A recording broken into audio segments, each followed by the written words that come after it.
क्या हुआ, ये बात तो सास जाके पूछ सकती है ना। यही बात तो है बाबूजी। तो हम शादी कर लेना। हाँ। कब करेंगे शादी आप? हम आपकी शादी में खूब नाचेंगे। लोग क्या कहेंगे? तब फिर हम आपकी शादी में घोड़ी में आगे बैठब। तुम भी घोड़े पे आगे बैठोगे? हाँ। दो ही बैठेंगे तो घोड़ी खुद ही बैठ जाएगी। तो फिर हम क्या करब? कुछ मत करो, चुपचाप खड़ा रहो। देखो शाम को है ना ज्योति जी आए रही। ज्योति जी को? तोरी नहीं माँ रे।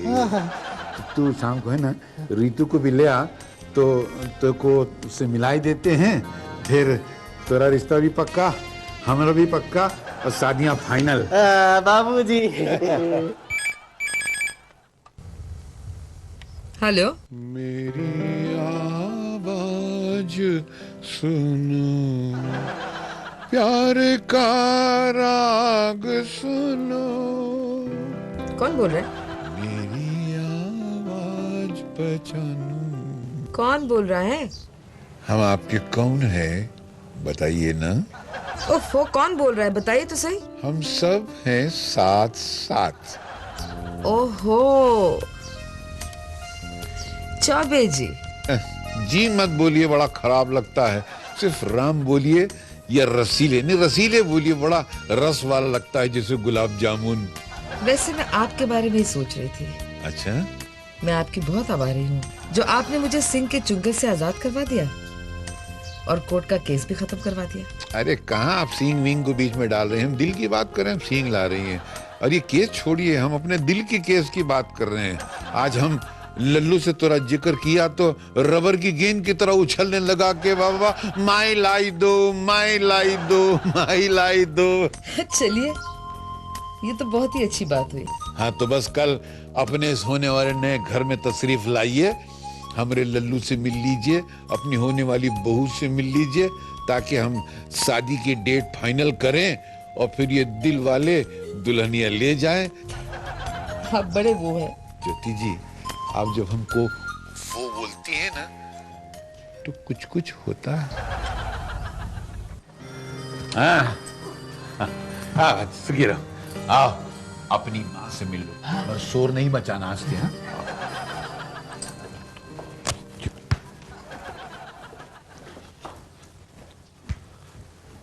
ज्योति जी, देखिए कौन आया है। माँ, बेटी। अरे वाह, शादी से पहले सास बहू एक दूसरे को माँ बेटी कह रहे हैं। अरे चौबे जी, हम सचमुच की माँ बेटी हैं। कहा? बाबूजी, तो आपने तय कर लिया कि आप ऋतु की माँ से शादी करेंगे? अवश्य। आपको मालूम है दुनिया क्या कहेगी? दुनिया जाए भाड़ में। बाबूजी, हम ऋतु से 2 साल से प्यार करते हैं। और हम ज्योति जी से आने वाले 200 साल तक प्यार करेंगे। Any objection? ऐसा मुंह मत बनाओ। तो क्या करें? भूल जा अपने प्यार को। माँ की खुशी के लिए इतना भी नहीं कर सकती? माँ, आप जानती हैं अगर आपके और गोपाल के पापा की शादी हो जाएगी तो मेरा और गोपाल का क्या रिश्ता हो जाएगा? जानती हूँ, बहन भाई का। बाबूजी, आपने कहा था बहू के लिए शादी करेंगे। तो हम तो अभी भी वही कह रहे हैं कि हम बहू के लिए शादी कर रहे हैं। फर्क इतना है कि बहू बदल जाएगी। देखिए बाबूजी, आप ले आइए दूसरी माँ। हम ऋतु से प्यार करते हैं, उसी से ही शादी करेंगे। हाँ, हम भी ज्योति जी से प्यार कर बैठे हैं और तेरे को तो 100 लड़कियां मिल जाएंगी। हमसे इस उम्र में कौन प्यार करेगा? अरे इस उम्र में कोई भीख नहीं देता, हाथ कौन देगा?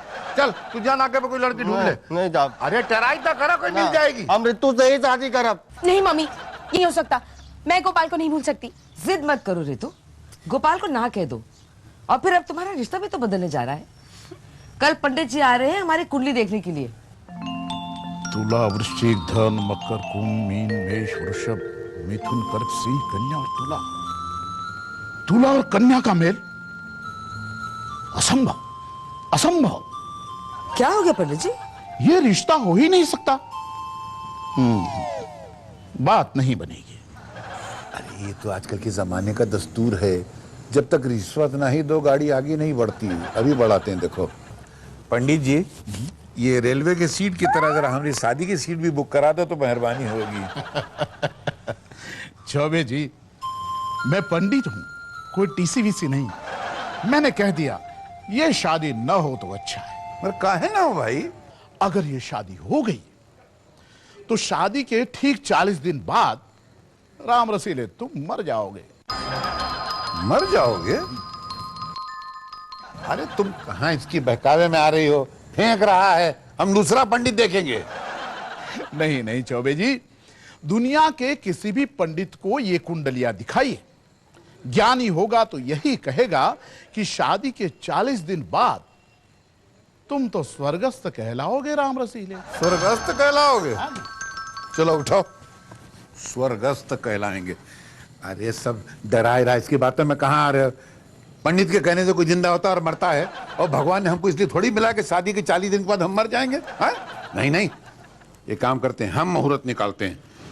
परसों की शादी फाइनल, क्या कहती हो? अरे हाँ तो कहो। हाँ। अरे इतना सड़ा हुआ? परसों अपनी शादी फाइनल। क्या परसों आपकी शादी फाइनल भी हो रही थी? हाँ, और अब भी राम रसीले जी इसी जिद पे अड़े हुए हैं। मैं तो समझा समझा के थक गई।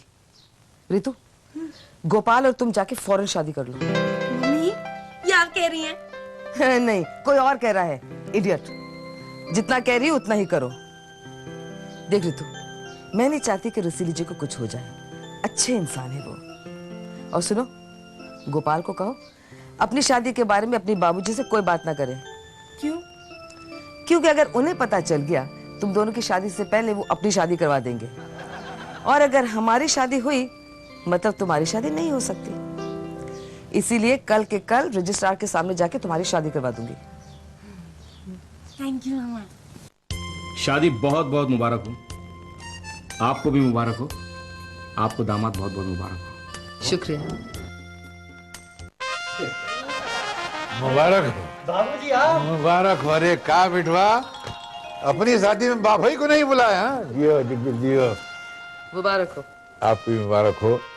क्या है कि अभी बच्चों की शादी के बाद अपने रिश्ते के बारे में सोचना तो महान पाप है, लेकिन फिर भी हमको लगन तो करना ही है। तो कोई आपकी सहेली हो, जिसी विधवा हो तो बताइएगा जरूर, क्योंकि रीतू बिटिया के लिए सास लाना तो बहुत जरूरी है ना। और अगर शादी के 40 दिन बाद? नहीं नहीं, कुछ नहीं होगा। वो सब ढोंग था, झूठ था, हमारा बना हुआ नाटक था। हाँ, इनका प्यार देखकर मैंने सोचा कि अगर हम अपना रिश्ता कर ले और इनका प्यार छीन लें तो ये तो बहुत बुरी बात है, लालचीपना है। तो हमने फिर एक झूठ रचा। हमने पंडित जी को कहा कि ऐसा कहना कि अगर हमारी शादी होगी तो हम 40 दिन बाद मर जाएंगे। उस झूठ से आप भी डर गई, हम यही चाहते थे बस। रसीले जी, आप बहुत महान हैं। रसीले जी नहीं, समधी जी। हाँ, समधी जी।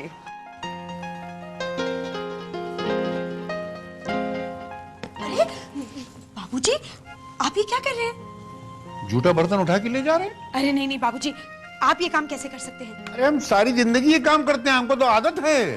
बाबूजी, लेकिन आज के बाद आप कोई काम नहीं करेंगे, क्योंकि मैं आ गई हूँ। आप सिर्फ आराम करना, क्योंकि आपकी सेवा करना मेरा कर्तव्य है। ठीक है बाबा। हाँ, हमेशा ठीक है करते हैं, लेकिन फिर भी काम करते हैं। चलिए, अपना हाथ मेरे सर पे रखें और कसम खाइए। क्या कसम खाएं? यही कि आज के बाद आप घर का कोई काम नहीं करेंगे।